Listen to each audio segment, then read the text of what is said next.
दोस्तों, आज मैं आपको एक ऐसी कहानी सुनाने वाला हूँ जिसे सुनकर आपको लगेगा यह कहानी सिर्फ मेरे लिए ही लिखी गई है। एक बार की बात है, एक दिन स्कूल टीचर उस स्टूडेंट के घर जाते हैं जो पढ़ने में एवरेज था। जैसे ही उसके घर पहुँचते हैं तो घर देखकर बड़े ही हैरान रह जाते हैं, क्योंकि उस लड़के ने जो बताया था वैसा कुछ भी नहीं था। वहाँ एक छोटा सा कमरा जिसमें सारा सामान बिखरा पड़ा था और सारा परिवार एक कमरे में ही रहता था। टीचर लड़के को आवाज़ लगाते हैं। वह लड़का बाहर आते ही कहता है, सर आप यहाँ।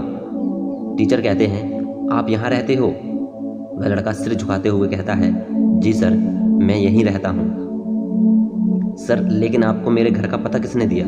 टीचर फिर पूछते हैं, आपके पिता क्या करते हैं?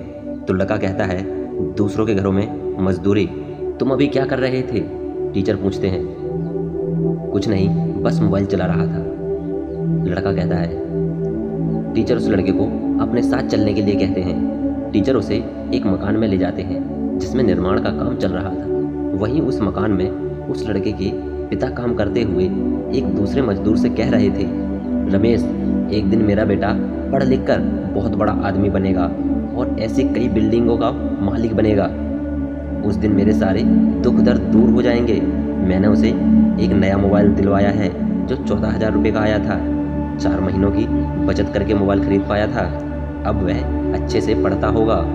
यह बातें सुनकर लड़के की आंखों से आंसू नहीं रुकते और वह फफक फफक कर काफ़ी टाइम तक रोता रहता है। टीचर उसे समझाते हुए वहाँ से ले जाते हैं और कहते हैं, बेटा, कितनी उम्मीदें होती हैं माता पिता को अपनी औलाद से।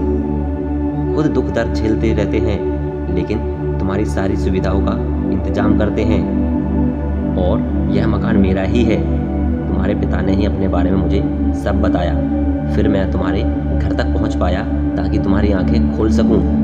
लड़का अभी भी रो रहा था। अपने आंसू पोंछते हुए टीचर से माफ़ी मांगते हुए कहता है, सर मुझे माफ़ कर दो, आगे से ऐसी कभी गलती नहीं करूंगा। मैं अब मन लगा के पढ़ूंगा। लेकिन उसके आंसू रुकने का नाम ही नहीं ले रहे थे। वह रोते हुए अपने घर चला जाता है।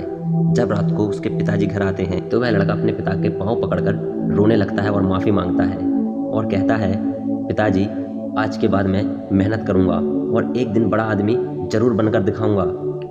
दोस्तों, मैंने भी इस कहानी के कुछ पार्ट में खुद को रिलेट किया है, इसलिए सोचा यह कहानी आपको भी सुनाऊं। आशा करता हूं आपको यह कहानी ज़रूर पसंद आई होगी। ऐसे ही और मोटिवेशनल वीडियोस के लिए चैनल को सब्सक्राइब जरूर करें।